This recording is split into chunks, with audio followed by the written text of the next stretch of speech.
Hello YouTube, thanks for joining me.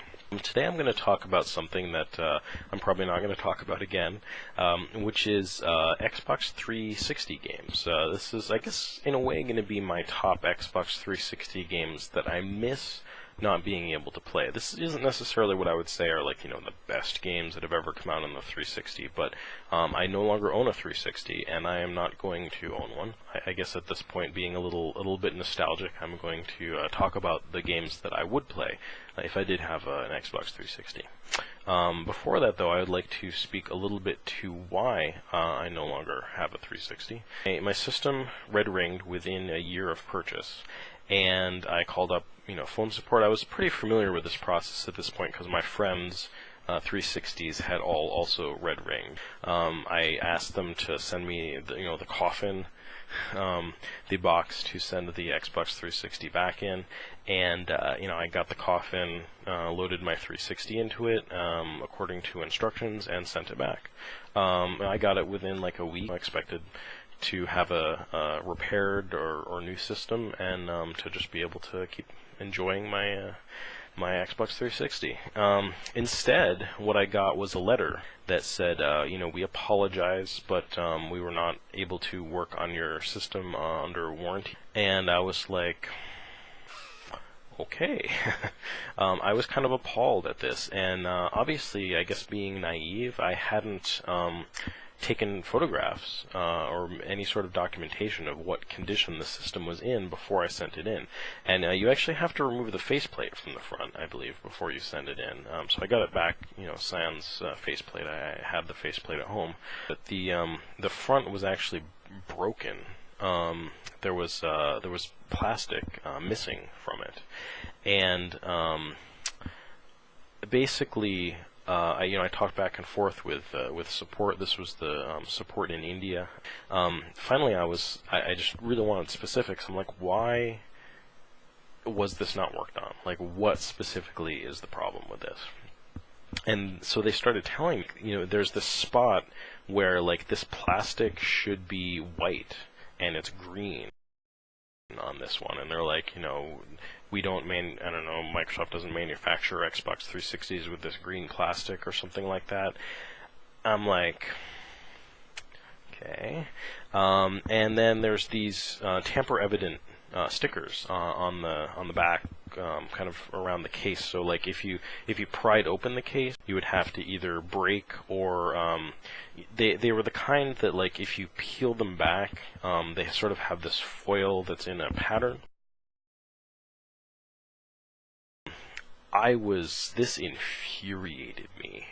I was so upset about this, because I had not in any way tampered with this system.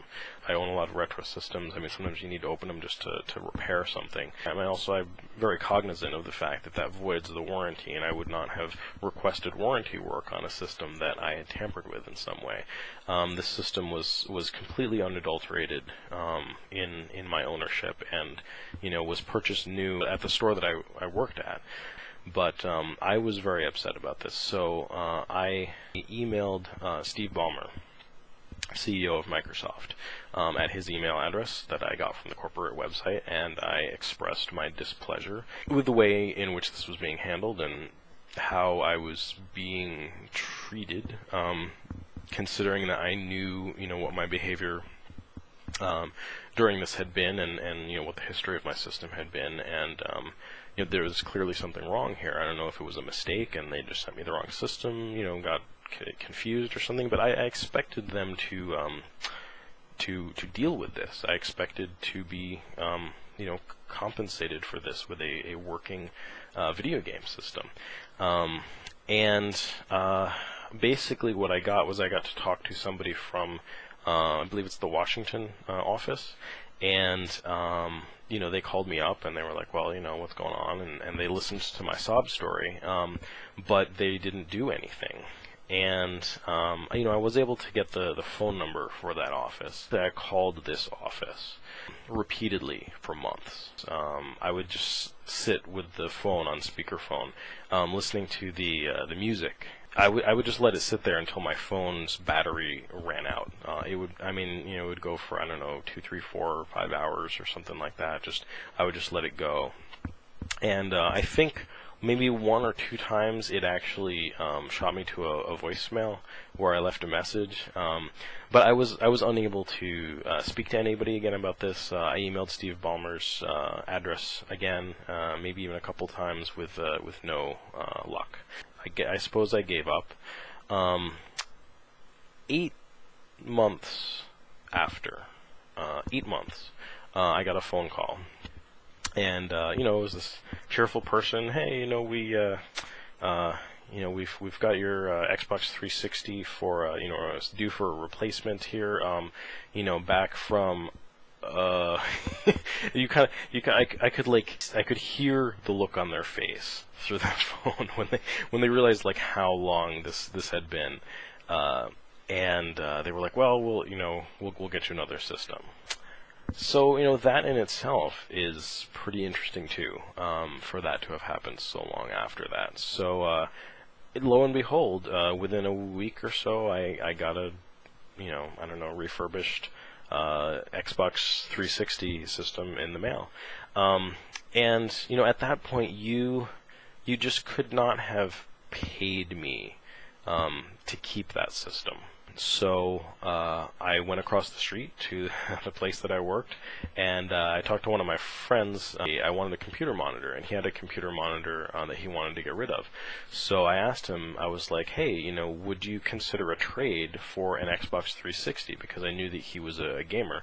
And he was like, yeah, sure, that sounds really cool. So I'm actually looking at the computer monitor right now that I traded him, an flat screen LCD widescreen monitor for that Xbox 360, and I will have to say I am much more pleased with this monitor than I would be with an Xbox 360. But because I don't have one, there are a few games, a handful of games that I really enjoyed playing on the 360 that I do miss. The first one is actually Bullet Witch, and this was kind of an early game on the system, but Bullet Witch is a lot of things that I enjoy about video games, and people don't seem to like it very much at all. The internet has not been kind to it, but I had a lot of fun playing that game. I played through it multiple times. I believe that there was some sort of incentive for doing that, but just a really unique, interesting game. It was Japanese, and it just you had a cool, like, kind of sexy, like, main character. They had different costumes that you could get for her, and downloadable DLC for that. So just a lot of really neat things for a game of that generation. And the enemies were weird. The weapons were cool. You had those like weird floating brains. You had like this huge brain, and then like with like a guy sort of like hanging down from it. They were like floating around with ESP or something like that. Anyways, it was a really neat game. I kind of miss playing it. Second is Dead or Alive Beach Volleyball. It was actually, in a lot of ways, a horrible game. I shouldn't say horrible, but just not a really good game. The volleyball I actually thought was too hard, and the casino sort of gambling games were just not really like enough fun. There wasn't really enough, like, you kind of wanted to see all the characters. I mean, because a big thing is dressing the characters up. You could buy all kinds of outfits for them, and even have them gift each other outfits and things like that.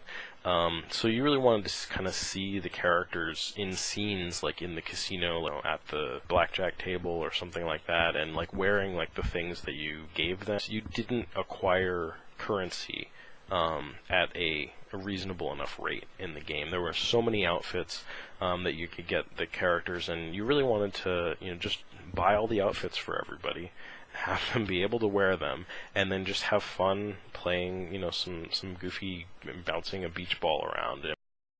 I mean, that was basically all that you want from Dead or Alive Beach Volleyball. So that was a really fun game, and I miss being able to play that. Yeah, next up is Dead Rising. if I hadn't played Dead Rising on the Xbox 360, I probably would not have played it on the PS3. The second one. But the original one was an Xbox 360 exclusive, and I was not expecting much from that game. Some of my friends were really excited about it, and I don't really see what's going to be fun about being able to run around a mall and, like, I don't know, put construction cones on zombies' heads and hit them with park benches. I'm like, the combat novelty just didn't really appeal to me. But once I actually played the game, I'm a huge Resident Evil fan. I don't know, Dead Rising it's a real contender for my favorite zombie game ever. It was fantastic, and what I really loved about it was it had kind of almost a Shenmue sort of feel to it. There was the passage of time. You were basically trying to rescue as many people as you could. And there was definitely a focus on between the human enemy and the zombie enemy. The human enemy was much more terrifying. But it was just a really interesting drama. Like the agents that are in there to help you out. I mean, they basically come in a position of dominance and control, and in this situation, it's very equalizing. So it was just a really amazing experience. The next one is Earth Defense Force 2017. And this is a game published by D3, very similar to the budget games that they would do on the Dreamcast and that sort of thing. Just a really straightforward but super fun game where you get like a gun and a suit so that you look like some sort of future soldier, kind of 1950s style science fiction aliens that you have to fight. So you're talking along the lines of giant ants,